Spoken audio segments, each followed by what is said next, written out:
Welcome to the शिक्षा सिद्धि study hub. मेरा नाम है शिवानी असवाल। अब करेंगे बेटा पार्ट 3।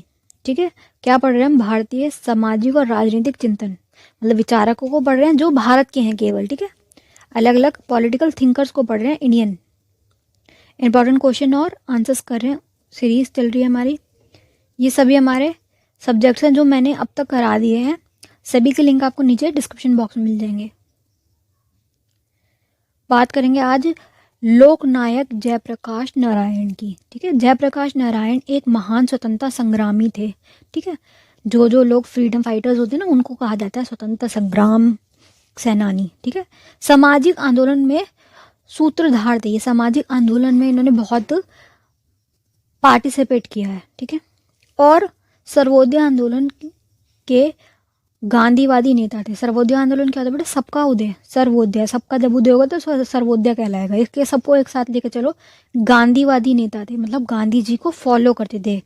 गांधी जी के जो विचार है ना, उसको मानने वाले थे। गांधी जी के बारे में आप सभी को पता है, उनके विचार। उन्हें सामाजिक विचार इस प्रकार थे, उनके सामाजिक विचार इस प्रकार थे। समाजवाद की परिभाषा, ये समाजवाद इनके हिसाब से क्या था? जयप्रकाश नारायण ने समाजवाद को शोषण का अंत करने वाला दर्शन माना। इन्होंने बोला कि जब समाज एक साथ चलेगा ना, कि सब इक्वल है, सब बराबर है, सामाजिक न्याय तुमने दे दिया, तो जो शोषण हो रहा है ना निचले वर्ग के साथ, उससे लड़ने का ये एक दर्शन है। हिंसा का विरोध किया, क्योंकि गांधी जी के मानने वाले थे। उन्होंने बोला कि नो हिंसा, आंदोलन करेंगे पर आराम से करेंगे। ठीक है, उन्होंने मार्क्सवाद की हिंसा को कभी पसंद नहीं किया। मार्क्सवाद वाले हिंसा करते हैं, पता है अगर आप लोगों को कार्ल मार्क्स की विचारधारा क्या थी? कि खून खराबे से होगी लड़ाई, खून खराबे वाली लड़ाई से ही आपको आज़ादी मिल सकती है। पर इन्होंने बोला नहीं, ये गलत बात है। और वर्ग संघर्ष की मार्क्सवाद की धारणा के सहमत नहीं थे गांधी जी। और ये जो गांधी जी के मानने वाले सारे हैं, ये क्या बोलते हैं? अहिंसा। तो ये हमेशा मार्क्सवाद के अपोजिट रहेंगे, इस बात को याद में रखिए। विकेंद्रीकरण चाहते थे, गांधी जी भी चाहते थे विकेंद्रीकरण, तो ये भी चाहते थे। विकेंद्रीकरण क्या होता है बेटा? कि सत्ता जो है, जो पावर है, किसी एक के पास ना हो, पावर डिस्ट्रीब्यूट हो, सभी को सत्ता में भागीदारी मिले। जयप्रकाश नारायण विकेंद्रीकरण, ग्राम जीवन के पुनर्गठन तथा जनस्थितियों की लोकतंत्र में अधिकतम भागीदारी के पक्षधर थे। इन्होंने क्या बोला कि सभी को, जो निचली जन समितियां वगैरह, उनको भी लोकतंत्र में अधिक भागीदारी मिले, उनको भी सत्ता में आने का हिस्सा मिले।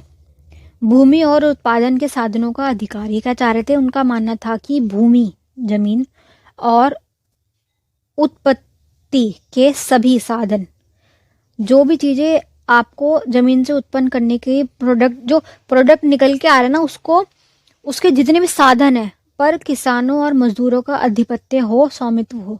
सारा मतलब भूमि से रिलेटेड जितना काम है, कि खेती से रिलेटेड जो भी हो, उसके ऊपर ना सारी पावर किसानों की हो, साहूकारों की ना हो। किसानों के हक में बात कर रहे हैं ये।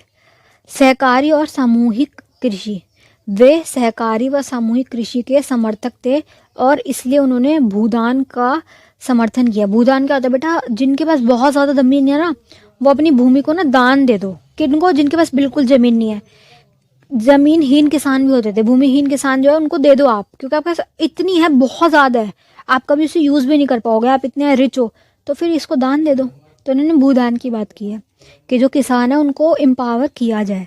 लोकतांत्रिक समाजवाद चाहते थे ये, कि जैसा हमारा लोकतंत्र है ना पूरा, कि चुनाव होंगे, सभी को वोट डालने का अधिकार है, चुनाव में खड़े होने का अधिकार है, ये वो चाहते थे।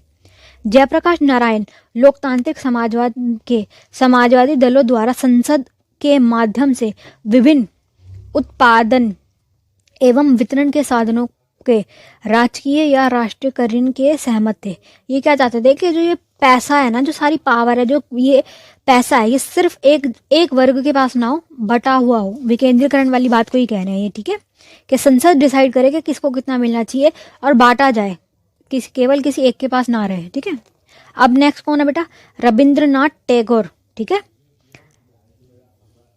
इनके बारे में पढ़ेंगे। रविंद्रनाथ टैगोर एक महान कवि थे, साहित्यकार थे, दार्शनिक थे, मतलब महान थे, विद्वान थे, जिन्होंने राष्ट्रवाद और स्वतंत्रता पर अपने विचारों को स्पष्ट किया। कैसे थे बेटा? ये राष्ट्रवादी थे, देश प्रेमी होते ना, देशभक्त, वो थे ये। और स्वतंत्रता के लिए अपने उन्होंने बहुत कार्य करे हैं, विचारों को स्पष्ट किया। यह घोर राष्ट्रवादी थे। घोर मतलब बहुत ज्यादा एक्सट्रीम लेवल पे राष्ट्रवादी होते ना, तो उनको घोर राष्ट्रवादी कह दिया गया। और ब्रिटिश राज्य की भर्त्सना के करते हुए देश के आज़ादी की मांग करते थे। मतलब ब्रिटिश राज्य को पूरा अपोजिट बोलते थे, उसके खिलाफ बोलते थे और क्या चाहते थे कि हमें आज़ादी दो, पूरी तरीके से आज़ादी चाहते थे। उनके राष्ट्रवादी विचारों में भारतीय सभ्यता की अच्छाई पश्चिमी में और वहाँ की अच्छाइयों को यहाँ पर लाने की प्रभावशाली भूमि निभाई। ठीक है, उन्होंने बंगाल सहित और संगीत को एक नई दिशा दी।